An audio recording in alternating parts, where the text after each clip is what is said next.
Hello everybody, it's Anna here again, and today we are at Shell Island, which is in Llanbedr in North Wales, not too far from our home. Now Shell Island, as we take a look around, is basically one of the largest campsites in the whole of Europe, and it's based in North Wales and boasts stunning views of the unspoilt Welsh countryside, including Cardigan Bay and the Snowdonia National Park. So come along and join us, you're very welcome. Don't forget, welcome in Welsh is croeso. So here we are, and we're looking around at all the facilities that Shell Island has to offer. With over 450 acres, of which 300 acres are available for camping, Shell Island has developed into one of the largest camping sites in the whole of Europe, and it appeals strongly to those who love the unspoiled countryside, like Alf and myself and our children, and those who appreciate quietness. So whether you come for the day, which is what we tend to do because it's not far from our home, we love camping, as you know, but we've never actually camped here at Shell Island. We just spend a day here and enjoy everything that it has to offer, and it's like a little mini bit of paradise. You'll really enjoy it if you haven't ever been. So we're going to look around, you'll see it from all around, and I'll talk about some history. So Shell Island actually started off as a farm dating back to the Doomsday Book of 1086. There we are. And the island developed as a tourist attraction in the 1880s with the coming of the railways. By 1958, it was bought by the Workman family, who actually still run it today, and opened then as a camping site, which it still is today. And with its unique location on the North Cardigan Bay in the Snowdonia National Park, it attracts families from all over the UK and Europe for camping holidays and day visits. Now, in the 1880s, the land was used for farming and was owned by Lord Mostyn of Flint. The old farmhouse is believed to be haunted, and the ghost of a young female apparently has been seen on many occasions. This has also been investigated by the TV show called The Most Haunted.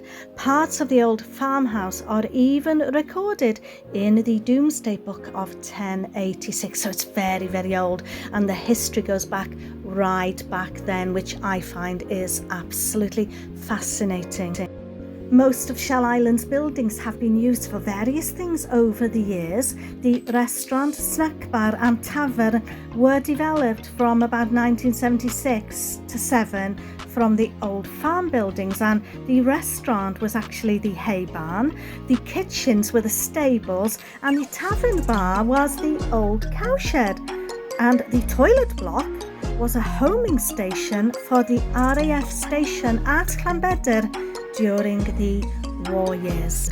As well as how beautiful this island is, with over 450 acres, of which 300 acres are available just for camping, Shell Island, like I said, has developed into one of the largest campsites in Europe, and does appeal strongly to those who love the unspoiled countryside and those who appreciate quietness. So whether you come for the day or a week, Shell Island offers everyone their own little piece of paradise.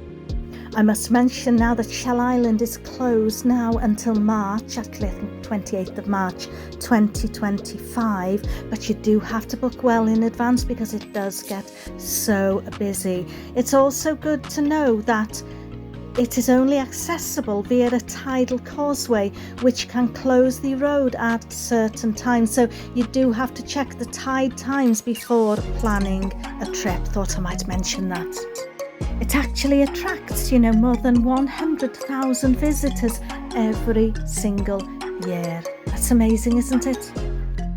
I must add that Shell Island, though it has availability for motorhomes and camper vans, it is not licensed for caravans, so it's just tents as well as the motorhomes and caravans. We were disappointed because we do have a small caravan, and we have not ever been allowed to take it onto the island. But like I said, we only go here for day visits, so that's not been a problem to us. But for those people that have a caravan, you just cannot take a caravan onto the island.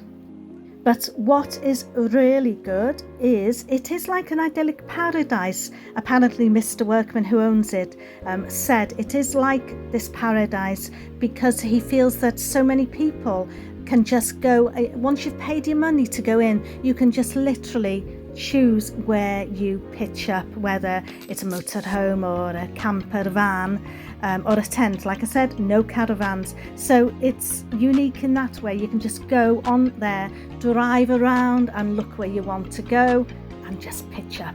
It's fantastic. And during the summer months you can often see dolphins just off the coast of Shell Island.